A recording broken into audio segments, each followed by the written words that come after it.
Gents, switching gears now, let's preview West Ham United against Arsenal this weekend in the Premier League. Big London derby coming up. I'm delighted to say I'll be at the London Stadium for PST. Really looking forward to this one. And the big question I wanted to ask you, Nick Mendola, is has a blueprint started to emerge on how to cause Arsenal problems? We kind of saw it in the second half in their draw away at Liverpool. Again, we don't know if that was just the Anfield aura, impact, whatever you want to call it. But maybe there's just a little sign here for how teams can get at Arsenal. But West Ham, you know, they're solid right now, aren't they? They're a couple of 1-0 wins they've ground out. It hasn't been pretty, but they got themselves away a little bit further away from the relegation scrap down there. But when it comes to Arsenal, just want to see how they respond, because they did hang on at the end of that draw against Liverpool. When you wrote about it on PST, it was basically they were delighted that Aaron Ramsdale pulled out those saves at the end, because it could have been a lot worse for them against Liverpool in that second half. So what did you learn? And is there that blueprint I was talking about on how to play against Arsenal and get some success now?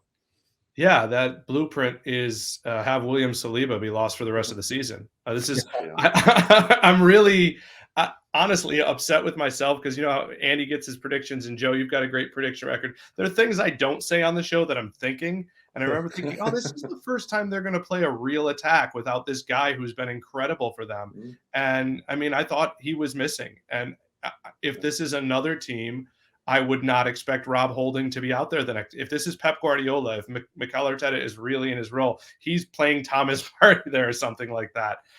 Yeah, listen, I think there is a major concern there. I don't think there necessarily is for this game. I think Holding, in fact, probably matches up quite well with the way West Ham like to attack. But I'm really worried if I'm an Arsenal fan, because this guy was missing and we gave up 4 expected goals. There was a guy yelling at me online that I didn't watch the game, that I was just looking at numbers, and I'm like, I actually thought the XG number might be higher, buddy. So I really think this is a troubled time for someone who has a 6-point match in hand lead. It's interesting to be the mentality of this, Nick, because you watch so often this season, Arsenal will race into a 2 or 3-0 lead in the first half, just like they did against Liverpool, and then they haven't really faced that much adversity in teams. They've come back themselves, right? They've been 2-0 down a couple of times, 2-1 down, come back and 1 late. So we know they can come back, and they're a strong bunch. But it's just interesting to me that, Andy, it's, you know, once they're 2-0 up in a game, if they concede, like even at West Ham at the weekend, it's just the confidence a little bit. It's still some players looking around at each other, and they were quite lucky to hold on at the end at Liverpool, and I think they were quite relieved to walk away with that draw. So did that show you a little bit that maybe it needs to be a bit more of a balanced approach from Arsenal over the 90 minutes of a game, rather than going all out, trying to get into that lead 3 or 4-0, and then just taking their foot off the pedal in the second half, because it's going to be different approaches and just different. They're facing different opponents now at different points of the season. I'm just concerned about them.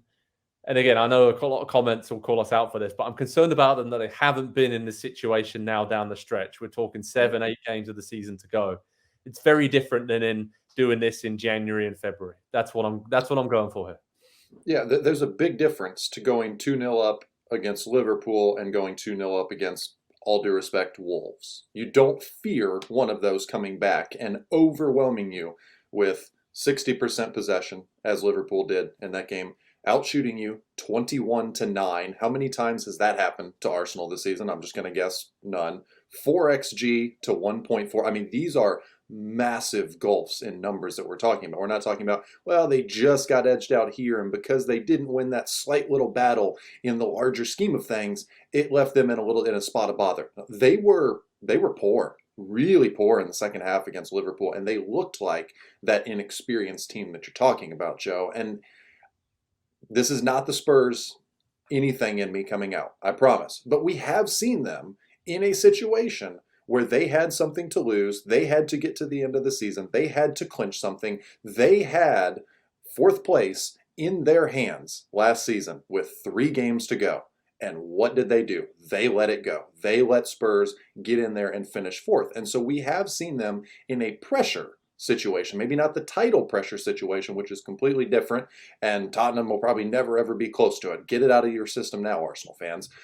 But they have history in a situation like this. And so I don't think it's crazy to say, and I don't think it should make anybody mad to say, well, one, we don't know how they'll handle the pressure of winning the title. But two, how are they going to respond in almost the exact same situation they were in a year ago, except this time it's arguably the greatest team that's ever been assembled that's chasing them for the title. It's not little Tottenham under Antonio Conte with 3 guys up top who do it all. This is maybe one of the best teams that we've ever seen in City that's chasing them. And so, I don't know, what that second half looked like against Liverpool really changed a lot about how I felt about this Arsenal team and what I could see them doing this season. Just brought back all of those questions. Yeah, you can see the table on the bottom of the screen there. Obviously, City have a game in hand, and then they have Arsenal coming up at the Etihad in a few weeks' time. So if they win those 2 games, then obviously then it goes down to goal difference to separate the 2 teams, and City will probably be ahead, given that they have the lead right now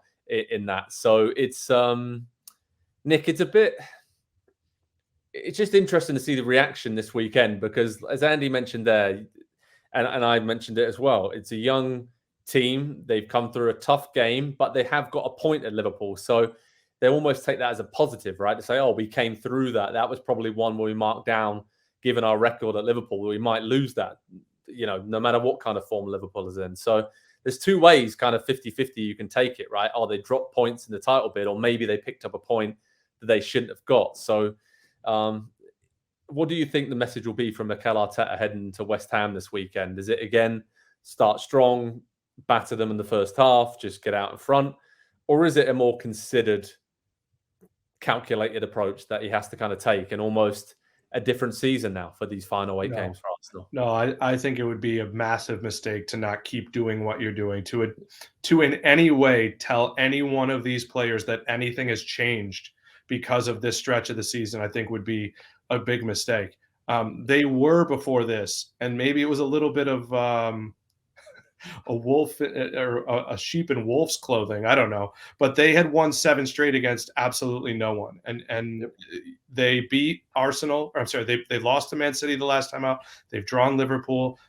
They failed to beat Lisbon Sporting in either of those legs, losing in penalties. Although the games were great, and so I'm not judging them for the performances really in anything but the Liverpool second half. In fact, the 3-1 home loss to Man City, it was a close game. I mean, it was a lot of fun to watch. It was a genuine sort of title sort of game. But I think if he does anything other than say, hey, this is the next game on our docket, we've got 8 to go, they're all in the same competition, then I think he's not the manager we thought he was. Yeah, that's true. Yeah, I'm really looking forward to their approach, and just to see if they could just brush it off. But West Ham, kind of a horrible team to play against, Andy, in this kind of situation where they'll sit in, they'll make it very difficult. They're dangerous on the counter. Nick mentioned it there with Saliba potentially being out again, Rob Holding, obviously.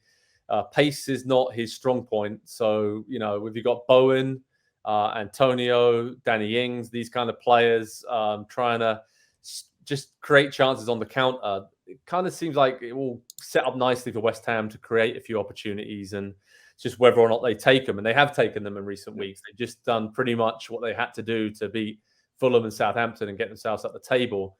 But, they've also got the Europa League, obviously, in midweek as well. So they'll have to rotate their team around a little bit. So what do you see from West Ham? Any chance of an upset here from them against Arsenal? Do Arsenal score in the first 20 minutes? Because if they do, I think it's game over. If they don't, I think West Ham have a chance. For as long as they can keep that game scoreless and have maybe the best scoring chance or just a good scoring chance for themselves on the counter, like you say, Joe, then they will have a puncher's chance. But I think if Arsenal get 1, Arsenal get 2, Arsenal get 3, and it just kind of becomes a tidal wave over this West Ham team who they fight, they're tough, they defend a little bit. All of those kind of David Moyes hallmarks are still somewhat true of this team, but they get down real quick. They fold real quick. They fall apart real quick at the first little bit of adversity. And that's not very David Moyes, like in the way that team is. And so if Arsenal can get an early goal, they probably cruise to a victory. If they don't, then it begins to get interesting, especially into the second half, 60, 70 minutes on. How much is Arteta going to push it? Because obviously you got to have 3 points against any team that's down there anywhere near the relegation places if you aspire to be the champions of the Premier League. Nick, what's your score prediction, mate? 2-1 for Arsenal. Oh, good. That's a good one. Andy? Arsenal do get a semi-early goal and they win 2-0. I'm going to go 2-2 again. I think I've seen enough defensive issues in this Arsenal side where I think set pieces and just balls in behind, I think West Ham will catch them out a little bit, and I think they'll lose a bit more ground. But let's see if they do. Head over to Pro Soccer Talk on NBCSports.com on information on how to watch this game preview. I'll be there at London Stadium, so I'll be providing analysis and videos from on site. And we'll have all the reaction from another massive game. They're all massive now for Arsenal as they try and win the Premier League title for the first time in 19 years. Next up for them, a very short trip across to East London to play against West Ham. Let's see what happens. Hi there, I'm Rebecca Lowe, studio host for NBC's coverage of the Premier League. Don't forget to hit subscribe to watch more videos all season long. For even more Premier League content, from original series to live matches, head over to Peacock and be sure to tune in for Premier League mornings every weekend on USA Network and on Peacock. We will see you over there.